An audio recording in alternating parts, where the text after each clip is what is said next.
All right, good morning, everyone. It is an incredible zechus to be able to continue learning with all of you. So wonderful to see everyone on together on these days leading up to Purim. And as Mr. Schulman mentioned, being that we are in the days before Purim, so I'd like to use this opportunity to focus on what I hope, I've found it to be an interesting idea.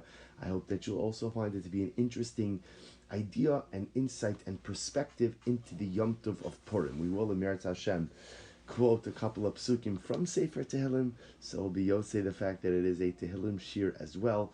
But my goal is, I think I've often mentioned over the course of our years of learning together that sometimes it's the very things that we do year in and year out, and the very things that we're so used to doing, and the things that are so commonplace, even though we know all of the details, we know all of the mechanistic aspects of it, sometimes we miss a little bit of the neshama, a little bit of the soul of that particular thing. So I'd like to draw your attention to what I think is something fascinating in the dynamic of Purim, that I think through the prism of examining one mitzvah, in Meretz Hashem, we will be able to see a much greater message and much greater purpose in the Yom Tov of Purim. So let's begin with number one on your sheet. So the Megillah in Perek Tes, this is at the end of the story of the Megillah.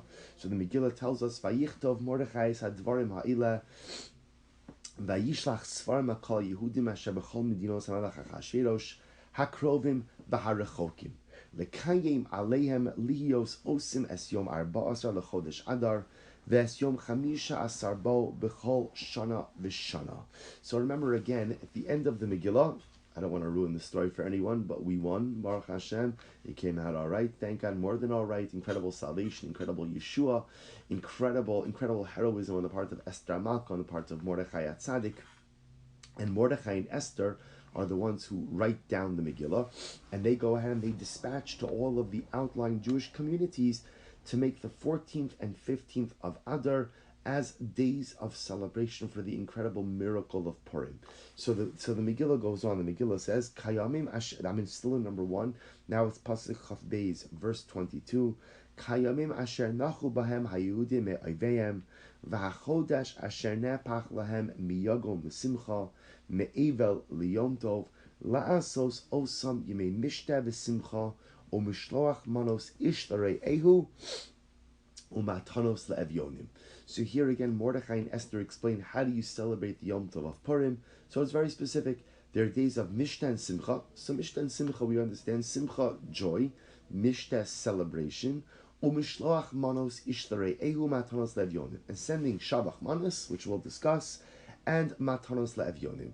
And ultimately, again, gifts to the poor. So let's kind of back out of this a little bit. So the Megillah therefore gives us, it can either be 4 or 3 mitzvahs. Let's assume for our purposes this morning that it's 3 mitzvahs. Mitzvah number 1 is Mishta v'Simcha, right? So literally Mishta means a physical celebration. Simcha can mean emotional joy or it can mean physical joy. But let's assume for a moment that that's referring to the mitzvah of Su'uda on Purim. There is a mitzvah to have a celebratory Su'uda on the Yom Tov of Purim. That's Mishta v'Simcha. Skip to the end. Matanos le'evyonim, that I understand, gifts to the poor. Tzedakah. And again, it's interesting to note, you'll say to yourself, well, there's a mitzvah of tzedakah every single day. So, of course, the mitzvah of matanos le'evyonim is actually a little bit unique halachically. That's whereas normally with the mitzvah of tzedakah, you have every right to verify a cause. And in fact, a person should verify a cause. Just because you're asked for money for something, you should not automatically give. It's important to understand too, right? There's a limited number of tzedakah dollars. A person has to be careful with their mos tzedakah, and you have to be careful where you give, to whom you give, for what purposes you give. In hilchos tzedakah, there's a hierarchy. Not every form of tzedakah is considered to be the same. Some are more important, some are less important. Matanos le'evyonim means the halacha, the Shulchan Aruch says, Kalaposhet yan nosin, whoever extends his hand and asks for tzedakah on Purim, we give. So it's not only mitzvah of tzedakah, but it's almost like an unfiltered tzedakah. It's whoever says they're in need, we give, we don't even verify. Okay, what about mishloach manos ishrei ehu? These gifts of food, one ishrei ehu, literally a person to his fellow. So what's the purpose of this particular mitzvah? So again, remember, Mishta v'simcha, I understand. I'm celebrating the salvation of Purim. Matanos le'evyonim, I understand, because remember again, I want to make sure if there's a mitzvah of mishta v'simcha for everyone, that means the poor have to be able to celebrate as well. Well, how could the poor celebrate if I don't help give them the means to celebrate? So therefore, again, I understand mishta v'simcha, celebration. I understand matanos le'evyonim. But why or what is the nature of the mitzvah of mishloach manos? What am I trying to accomplish by shalach manos? See, here we get into a very interesting discussion. If you take a look at number 2, so the Bach, Rav Yoel Circus, explains as follows. He says, "Dechevan detam mishloach manos hu, kedei sheyehe sameach v'sasim ohava v'reav, ulahashkin beinehem ava v'ach v'vereyos, im kain, im yisod echad im chaveh v're'eu, harehem b'simcha, or b'tov lev mishte yachat." This is very interesting. See, the Bach writes over here that the goal of celebration on Yom Tov, the goal of celebration on Purim is not just simply a personal celebration, but the goal is that we should celebrate together. The whole essence of Purim is to create a sense of achdus, to create a sense of unity within our people. So interestingly enough, the way the Bach understands it is, I'm going to have my Seudah with you. You're going to have my Seudah with me. Im ken yisod echad im chaveru v're'ehu hareim b'simcha b'tuv leiv mishti yachad. So it's interesting. So the way the Bach, and what an interesting idea for Purim Seudah. Essentially what ends up happening over here is as follows. I give you food, you give me food, and the goal is that we then sit down and have our Purim Seudah together. So interestingly enough, the entire goal of Mishloach Manos is to create a sense of Achdus. But according to the Bach, the way it creates a sense of unity is by eating together. So I'll give you food, you'll give me food, you'll sit down and eat the food that I gave you, I'll sit down and eat the food that you gave me, and through that meal, and the wine doesn't hurt, through that meal and that wine, we become closer together. The Chassam Sofer, number 3, has a very similar idea. The Chassam Sofer writes, Ach b'sefer monos levi al Megillah asestra laharbos hashalom v'hareos. So it's interesting. So the Chassam, whereas the Bach understands, this is really quite fascinating, the Bach pretty much understands that on Purim, there's really one mitzvah. And the mitzvah is mishta v'simcha. The mitzvah is physical celebration, joy. Then the other mitzvahs, Mishloach Manos and Matanos Levyonim, are to facilitate Mishta v'Simcha for everyone. If I have money, if I have my own money, so that I can go ahead and achieve Mishta v'Simcha on my own. But ultimately, again, in order to ensure that everybody is able to participate together, so we go ahead and we give food to each other. So according to the Bach, the goal of the Mishloach Manos again is you take the food that I gave you, I take the food that you gave me, and we sit down and we eat together. The Chassam Sofer says something a little bit different, still similar but a little bit different. He says the entire essence of Mishloach Manos is laharbos hashalom v'hareos, to increase joy, or to increase peace and camaraderie. Hefech margaliso shal hatzar sha'amar mefuzar umefurad. Remember again, how did Haman malign the Jewish people? He maligned us by saying, Yeshno am echad mefuzar umefurad beina amim. There's one nation who is scattered amongst the nations. Now, when Haman said mefuzar mefurad, he didn't just mean that we're geographically scattered. He said we don't get along with each other. Haman said, the Gemara says, Haman says, the nature of persecuted peoples is that they tend to band together. And look at these Jews. Everybody hates them. Everybody persecutes them. And yet they still have so much dramatic infighting. So says the Chassam Sofer, we give Mishloach Manos one to the other to show Haman, you were wrong about us. Namely, what he goes on, he says, Lochin tiknu Mishloach Manos. Therefore, again, the whole point of Mishloach Manos is to show, I love you and you love me. That's the goal. Haman tried to say that we are scattered and there's so much infighting and we are not united. So by sending Shalach Manos one to the other, ultimately we go ahead and we show how much we love for each other, how much we love each other, how much we care for each other. Imkain, Yesh Lomar. This is actually very interesting. According to the Chassam Sofer, this is fascinating. What happens, for example, Imagine the following scene. You show up at my house with shalach manas. I'm not dropping a hint over here. I'm just saying you show up at my house with shalach manas, right? And I say thank you so much. It looks delicious. You know what? I'm watching my figure. I bought myself a new suit for Pesach. I want to fit into it. So no thank you. Thank you so much. No thank you. So interesting enough. So the Chassam Sofer says, is a person yotze, you the giver, are you yotze shalach manas? Have you fulfilled your obligation? And the Chassam Sofer says, listen to this, Im ken yeshlomar, last line of number 3, Im ken yeshlomar kevan sheshalach veherach ibaso, afal pisha zemochelo kvar yotze dechavaso. So the Chassam Sofer says, yes, if you bring shalach manas to someone's house and they say, thank you so much, so appreciated, so beautiful, but no thank you. No, thank you. Maybe I'm allergic. I can't eat. I can't eat gluten. I can't eat dairy. I can't eat flavor. Whatever it is, I'm allergic. I can't accept the shalach manas. The Chassam Sofer says the giver still fulfills their obligation. Why? Because the entire point of shalach manas is to increase Jewish unity. Is to increase love between one Jew and the other. So pretty much, how is that accomplished? The love is interesting. The love isn't created by me eating your hamantaschen, right? The love is created by seeing that another Jew took the time to come to my home to give me something. So once that's accomplished, and this is incredibly profound. In general, by the way, this is the dynamic of gift giving, right? When you get a gift from someone, so if you're a mature person, rarely is your simcha about the gift, the item. The simcha is about the fact that someone cares about me, that someone loves me, that someone ultimately again wants to go ahead and show their love for me. I'm sorry.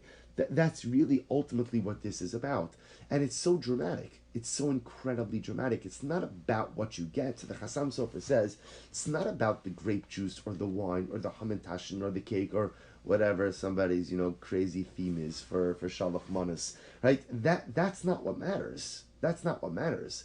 What matters is that one Jew went out of their way to give something to another Jew, and once that happens, then by definition, mission accomplished. Now I just want to point out, this is not a halacha share, but it happens to be, there's so much fascinating halacha in general about, are you yotze shalach manas if you leave it by someone's door and they're not home?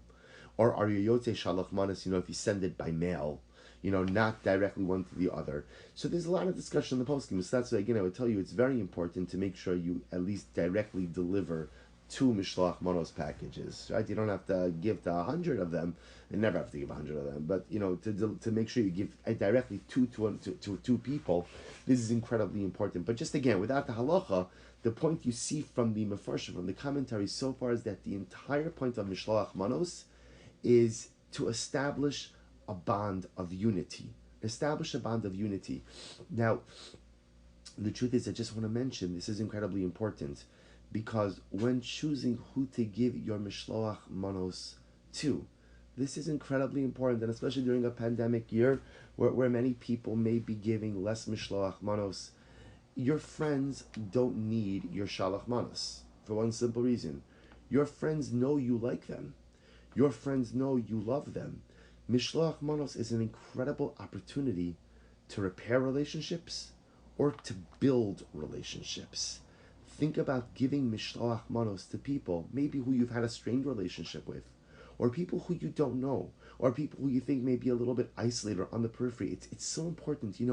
People spend so much time and so much money on these elaborate mishloach manos packages, which is not necessary to begin with. In fact, the Rambam says so much better to spend your money on matanos la'evyonim than it is to go ahead and give elaborate mishloach manos packages. But if you want to give elaborate mishloach manos packages, make a difference for Klal Yisrael. So you go ahead and you bring over mishloach manos to your best friend or to your circle of friends. How are they going to feel about you? Well, again, they loved you before, they loved you after. Have you moved the needle of national achdus? But if you use your mishloach manos as an opportunity to either repair a relationship or to maybe build a relationship, now I'm using the mitzvah to move the needle on national achdus. And that's incredible. And that's the mitzvah. Klumzong the Chumas Hadeshen. in number 4, and he says something a little bit different. The Trumas Hadeshen writes, he says, B'nei Adam hasholchim lechavereim bepurim chalukim v'sadinim yotzim b'shlach manosos. So again, we're not going to get into the. He's actually asking an interesting question, or was asked an interesting question. He was asked, "Can I fulfill mishloach manos by giving a gift of clothing?" It's interesting shayla. Or as my friend has plenty of food, but I'd like to give them an article of clothing, or I'd like to give them money, or I'd like to give them some other gift of importance. Does it have to be food? In other words, what's driving the question of the Trumas Hadeshen is, if you tell me that the entire essence of Mishloach Manos is to build bonds of unity, I don't know, so I have someone I want to build a bond with, and I know they'll appreciate the salad bowl. So can I bring them a salad bowl instead of going ahead and bringing them food? So the Trumas Hadeshen says, if you skip the last line, he says, Alma Taima Mishum Su'udahu. So the Trumas Hadeshen says, in reality, the point of Mishloach Manos is to ensure that everyone has what they need for Su'udah. For Su'udah, there is a mitzvah of physical celebration. There is a mitzvah to have a joyous meal.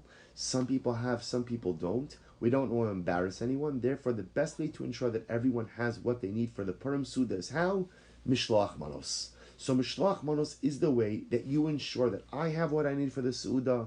I ensure that you have what you need for the Su'udah. And that's why, again, we see this in the halacha.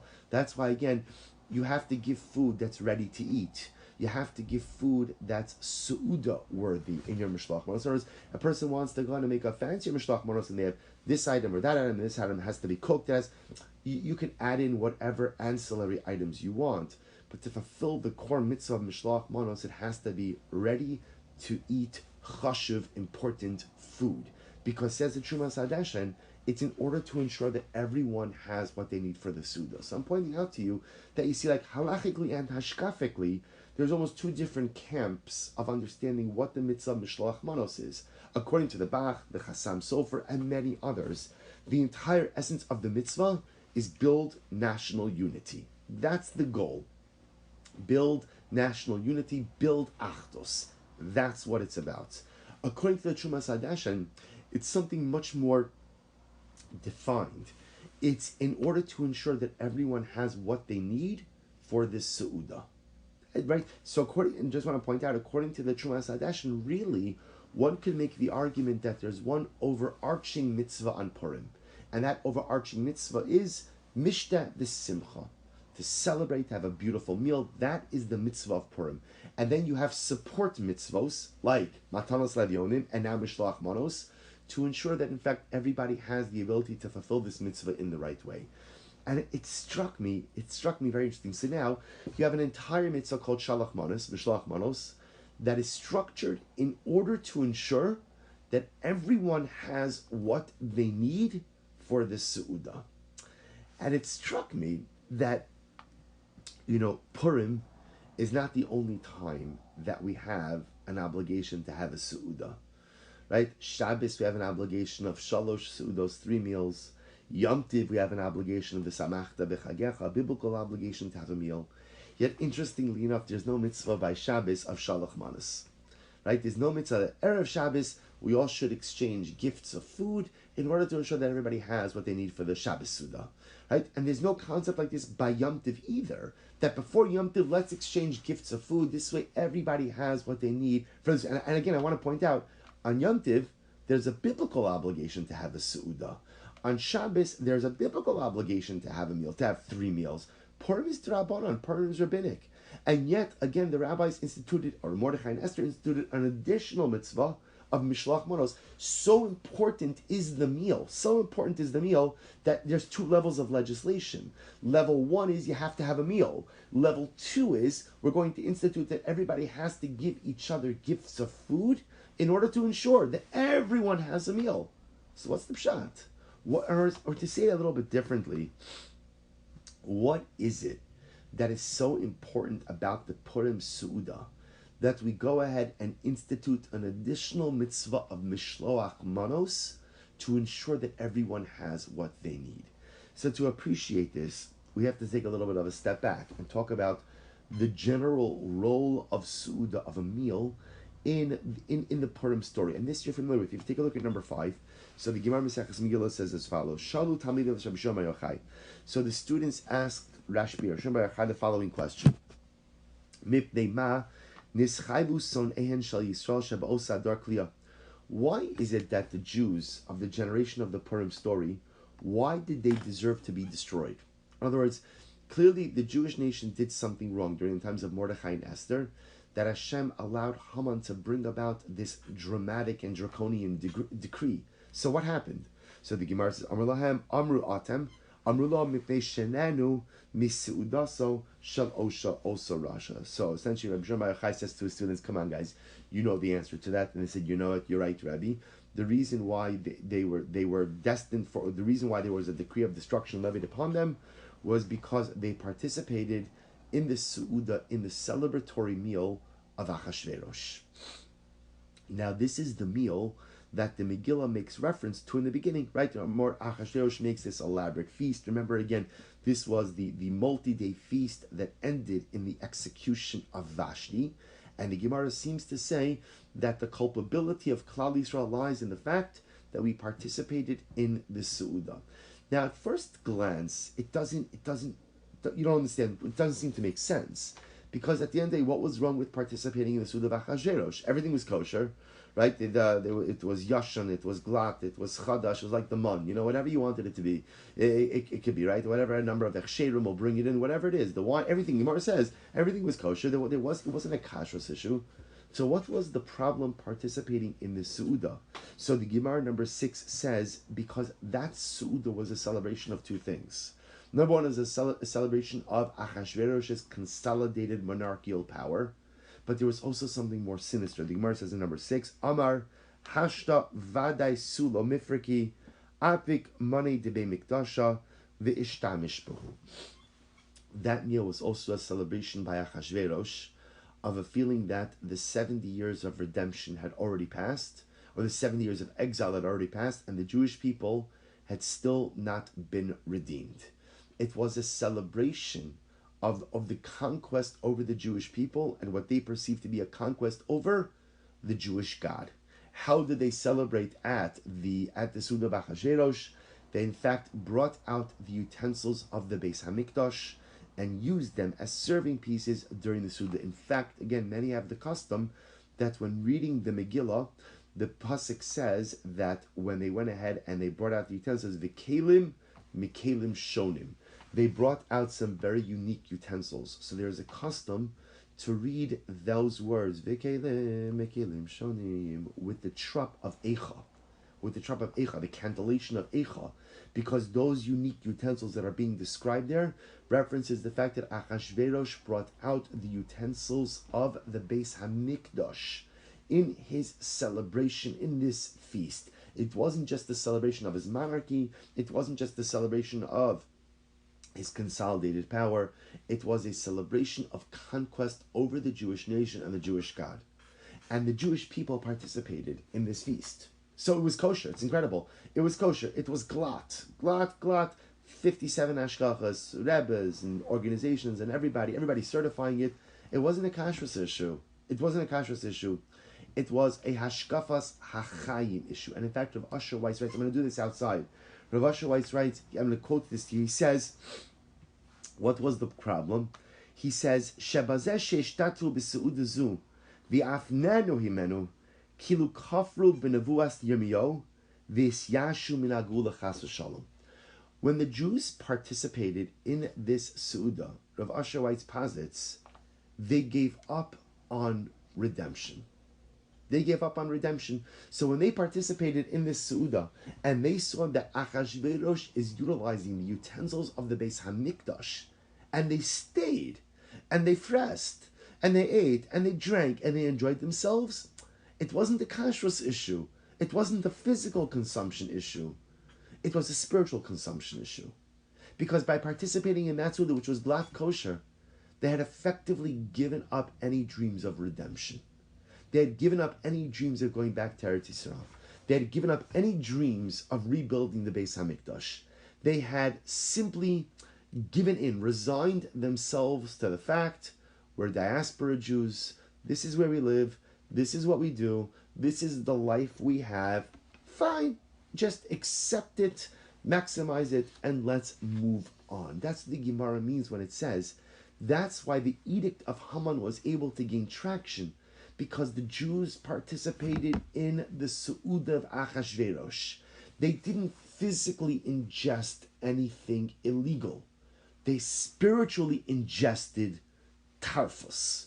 The hashkafas they ingested were treif, because the hashkafa that they ingested was, Gullus is here, Gullus is irrevocable, we're not going back, there will be no Geula, there will be no Beis HaMikdash. That's what you believe, HaKadosh Baruch Hu says, and that's the moment that he vests Haman with the power to make this decree.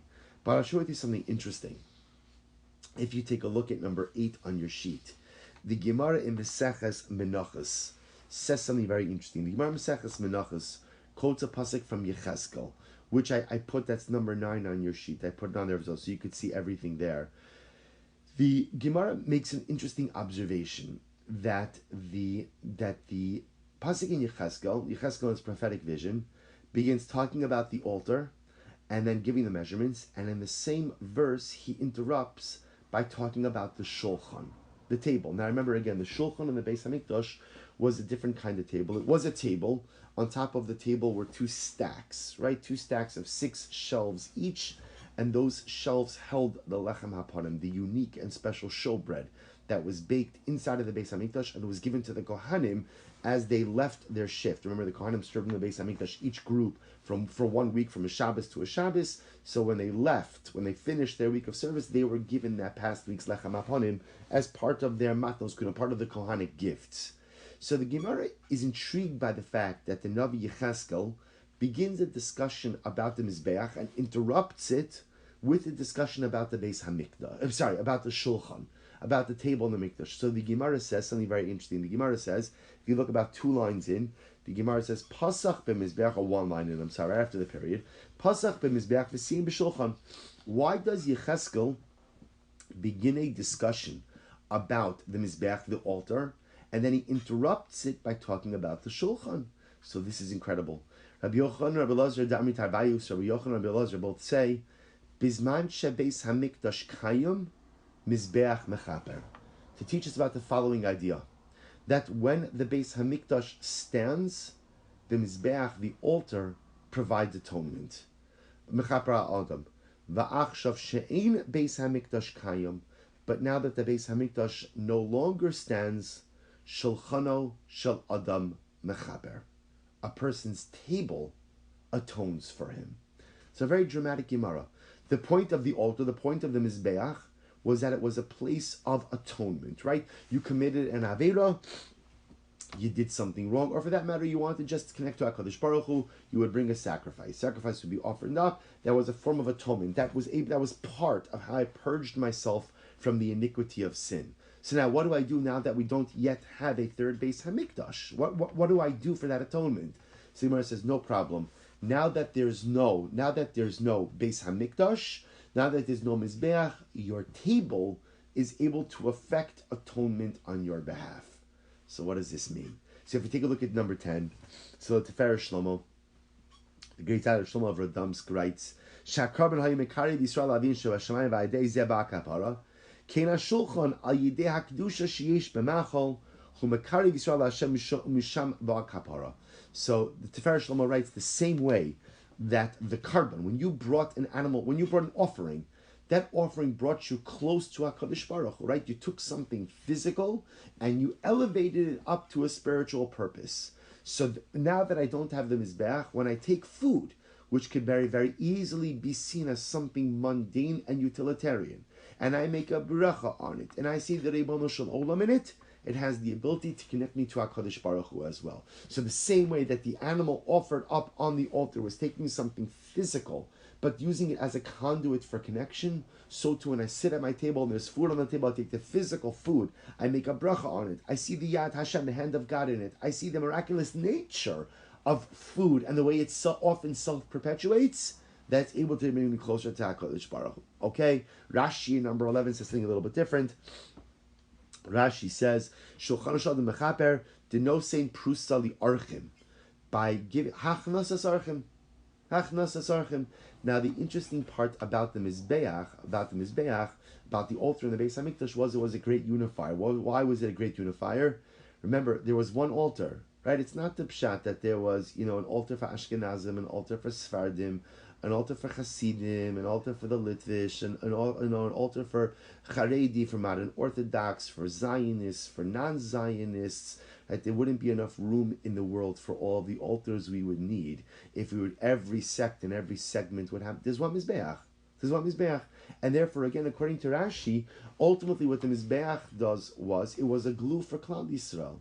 So what does it mean that a person's table can serve as that glue in the absence of the mizbeach? Hachnas asarchim. Because what are you able to accomplish at your table? You could open up your home and open up your table to all kinds of people. And your table, right? Everybody likes to eat. Everybody enjoys a good meal. So you could take a whole bunch of Jews of very different stripes and persuasions and sit them around the table and they could all eat the same brisket and the same cholent and the same gefilte fish, right? And it's amazing. Suddenly, again, there's a commonality. There's a bond that's created. The Mizbeach was a commonality. It was a bond. In the absence of the Mizbeach, my table could serve that same purpose. Interestingly enough, in the Torah HaMincha, he writes in number 12 another fascinating idea. He says it's not just hachnasas archim. Ultimately, again, shep yifrosh l'ra'iv lachmo v'yavi aniyem merudim lebeso v'yaroch lifneim shulchan. So interestingly enough, the Torah Mincha says no. It's not just a din in hachnasas archim. It's a din in tzedakah. In tzedakah, that ultimately, if you go ahead and you see someone who's hungry and you invite them into your home and you give them something to eat, that has the same effect. So Torah Mincha says, in the absence of the Beis Hamikdash, of the Mizbeach, your act of tzedakah at your table. And it's interesting, what the Torah Mincha is saying is that the Gemara is telling us that in the absence of the Beis Hamikdash, chesed, acts of charitable kindness take on a new power and a new dimension. But what's the kind of act of chesed that takes on the greatest power? Is the kind of chesed where, it's not easy to write a check. Nothing's easy. It's not easy to part with your money. You work hard for it.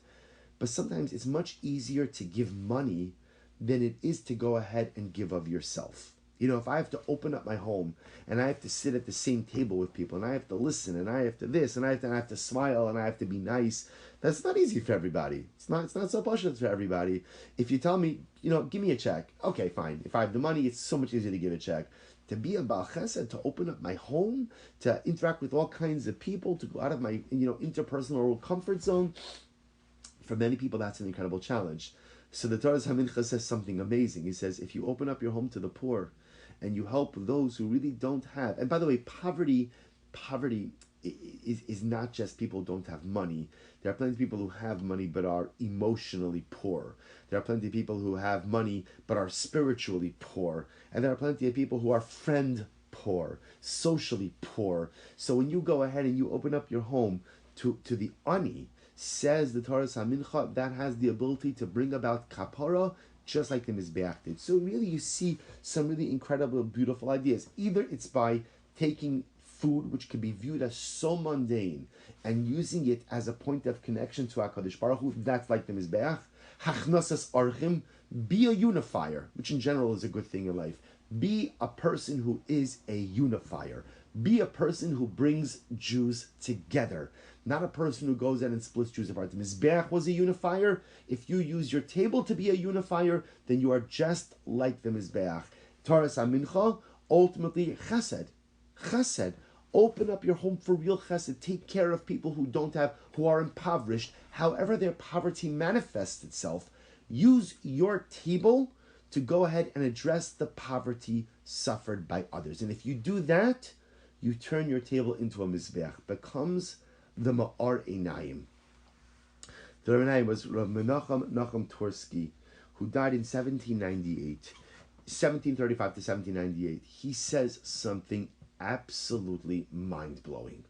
And the Ma'ar Einayim says, look at number 13, Shulchano shel Adam mechaper alav, Ki be'ebes ein lecha karban gadol mizeh. In reality, listen to this. Says the Ma'arinayim, what does it mean when we say that shulchano sh'adam mechaper, that a person's table atones for him?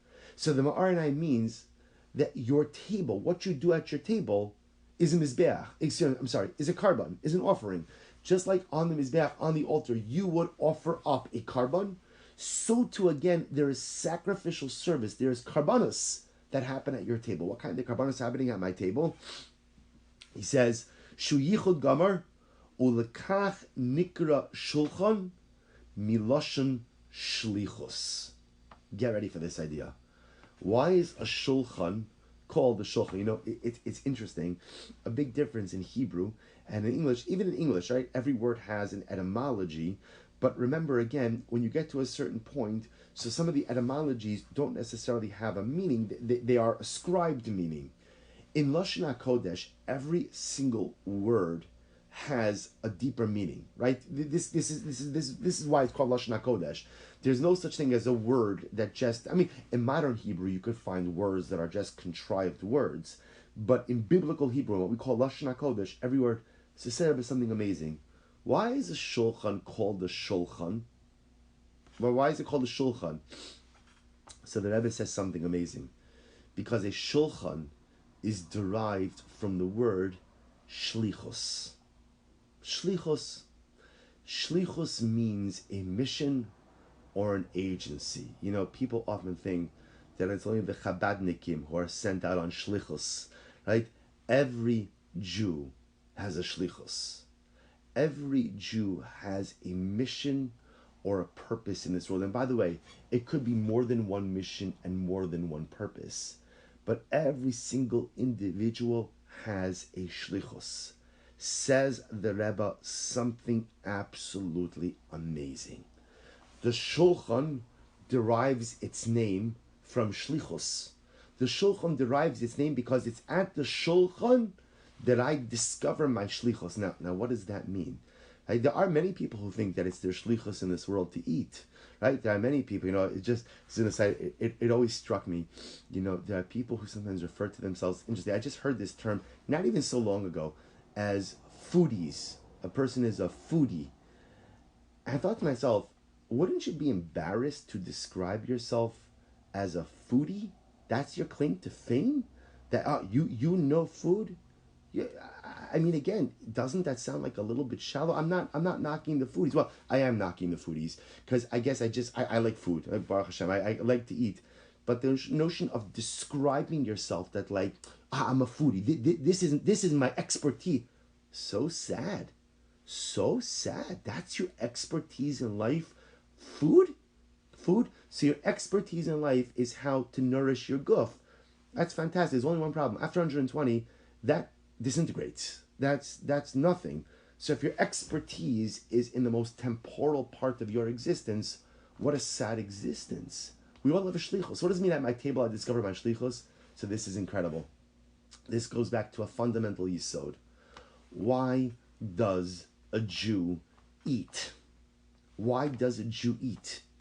And the answer to that question really goes back to a more fundamental question, which is a question of self-definition. Am I a body which houses a soul, or am I a soul which is housed by a body? And that is not a question of semantics. That gets to the very core of our self-definition. Am I a body? Right? If you ask me what I am, I'm a human being. I'm a physical being. It happens to be that I also have a spark of holiness. I have a nitzutz kedusha inside of me. Or, no, you want to know what I am? I'm an neshama. That's what I am. I'm a soul. But it happens to be that my soul, which is the dominant aspect of who I am, cannot interact in this world without a physical shell. But it's not my physicality that is a primary part of me. It is the spirituality. It's the neshama. And we know the correct answer. The correct answer is, I am a neshama. I am a nitzutz elokim mimal. I am a spark of the Ribono Shalom. I am a son of HaKadosh Baruch Hu, was sent down to this world, but I can't accomplish anything just as a neshama.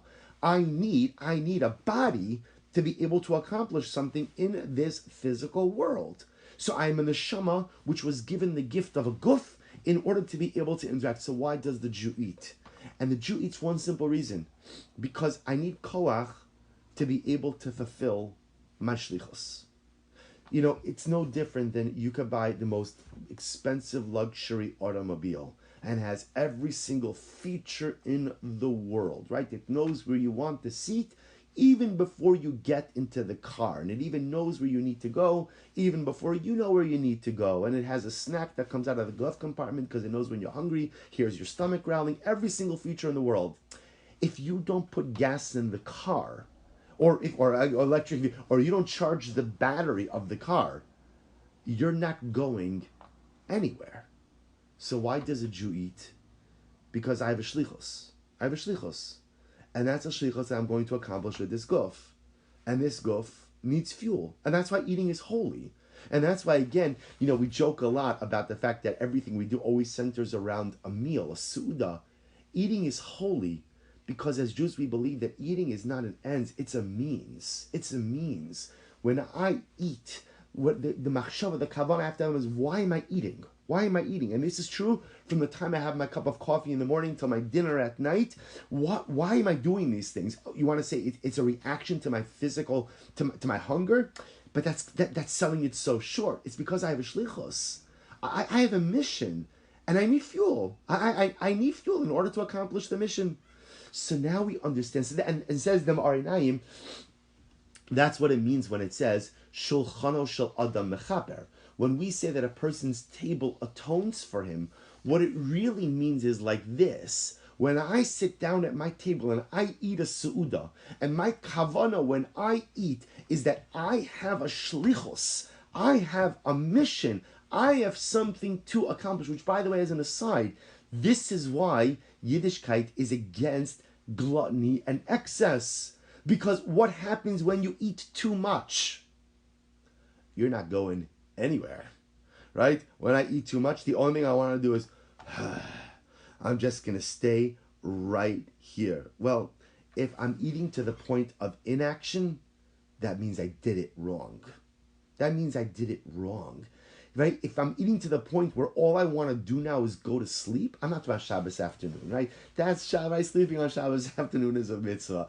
I'm talking about if I eat to the point where I'm immobilized, then you've missed the hashkaf of eating. That's not why a Jew eats.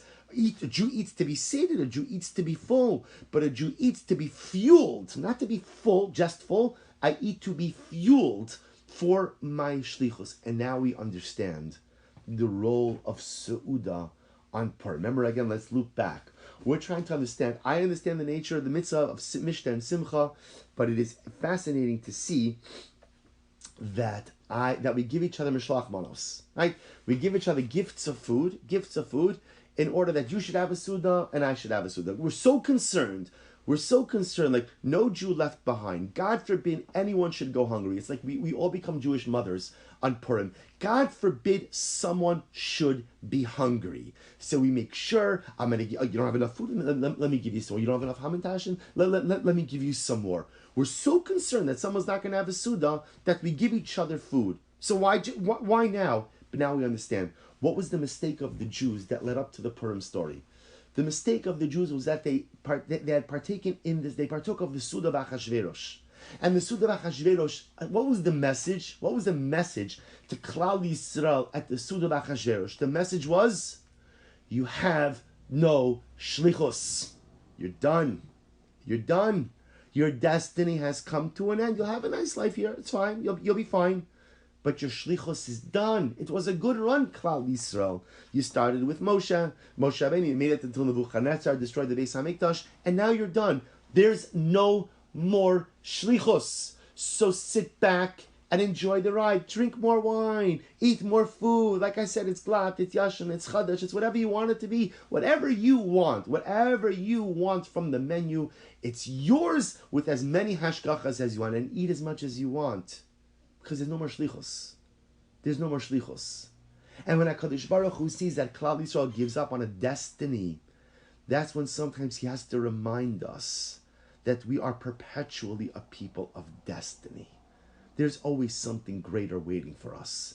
There's always something to be accomplished on a personal, on a national level. And the way HaKadosh Baruch Hu, so to speak, wakes us up is unfortunately through the cruel and barbaric edict of Haman to go ahead and destroy us. The whole Purim story began because Jews had a meal just to get full and not to get fueled. They had a meal which symbolized their willingness to give up their shlichus. So what do we do on Purim? What do we do on Purim? We have Mishteh V'Simcha. We have Mishteh V'Simcha. And you know what we do on Purim? We bring each other gifts of food. And do you know the message that we give to one another when we show up at each other's homes with gifts of food? We say, here, mamela, shefela, tantala, eat a little bit more. Eat a little bit more. Do you know why? You have so much to do in life. You have so much to accomplish. You have so much to be. Fuel yourself up for the journey. That's the chizik we give each other through Mishloach Manos, through Seudas Purim. I don't think you need another Hamendashin, and you don't think I need another Hamendashin. We're all fine with the Hamendashin we have. We're all fine with all the beautiful baked goods and everything else that we give each other. But it's a chizik. It's a chizik because thousands of years ago in Shushan, Jews partook of a Seudah where they gave up their shlichus, where they gave up destiny, where they got full and didn't get fueled. And now Purim comes this Friday. We're going to show up at each other's homes. We're going to give each other shalach manas, and we're going to say, you know what comes. It's always cute to see. People come with their shalach manas, and the shalach manas matches the theme of the costumes and this. Oh, and I made a poem, and I made this, and it's all very cute and all very beautiful. You know what the best thing to say with your shalach manas is? It's one phrase: dear so and so, I believe in you, afreilich in Purim.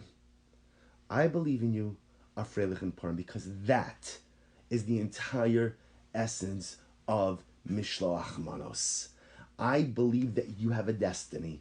I believe that you have a shlichus. And so when you sit down at your shulchan today, shulchano shel adam mechaper, a person's table atones for him. Why? Shulchan milashon shlichus. Because my shulchan reminds me, eat up, eat well, eat healthily, eat up. Because you have a lot to accomplish. And when I give you food and you give me food, the message we are saying to each other is we believe in one another, that we each have the ability to accomplish something great. And herein lies the ultimate message of Purim.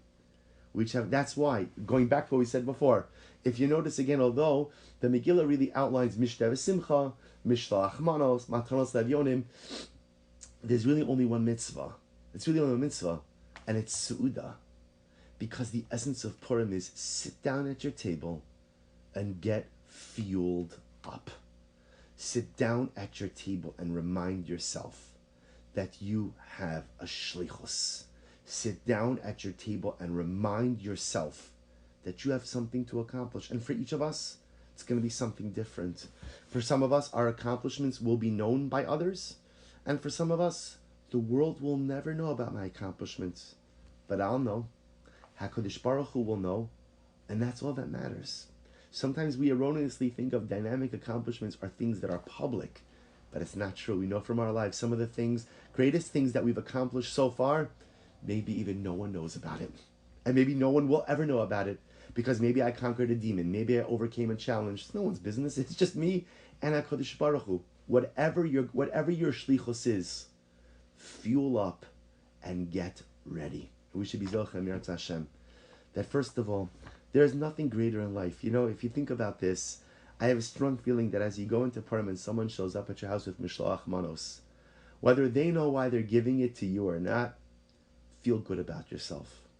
Because when someone shows up at your door with something, whether they're actively communicating it, subliminally communicating it, or just with their neshama they're communicating it, it's the message, I believe in you. And we all know there's nothing better in life than when someone tells you, I believe in you. So as we get our shalach manas and we give our shalach manas and tell others that we believe in them, let this be a year when we sit down our Suda. It's going to be a little bit of I'll call it chaotic Purim. because it's Erev Shabbos and it's a short day, and you might have noticed there's a pandemic, and there's a lot of stuff going on. But maybe there'll be a little bit of less hustle and bustle on Purim Day, which gives us a golden opportunity to sit down at the Seudah and close our eyes. Don't fall asleep. To close our eyes and just to ask myself, what is my shlichus? What, before you take a bite of anything, what is my shlichus? And the shlichus for now might not be the shlichus for the rest of my life. I might decide on my shlichus for the next month. I might decide on my shlichus for the next year. I might decide on my shlichus for the next 2 days. But whatever it is, decide on your shlichus. And once you decide on that shlichus, you pick up that first piece of food and you say, Hineni muchan muzuman, I am prepared. Lekabel alai es shlichusai. I hereby accept upon myself my shlichus. My shulchan becomes the springboard for my shlichus. And in that respect, my shulchan becomes like my mizbeach. And halavai, if we all transform our shulchanos into our mizbechos, then as we celebrate the Geula of Purim, we will be Zochem Yirtzeh Hashem to have the real mizbeach, to celebrate the Yirtzeh Hashem, the real simcha of Mashiach, the real simcha of the Beis HaMikdash, the real simcha of the mizbeach, and Am Yirtzeh Hashem, all of it will happen. B'mehera b'yameinu, amen. Wishing everyone a wonderful day, a freilich in Purim, and of course, a good Shabbos. Thank you so much. Beautiful. Freilich in Purim, everyone. Thank you. Thank you.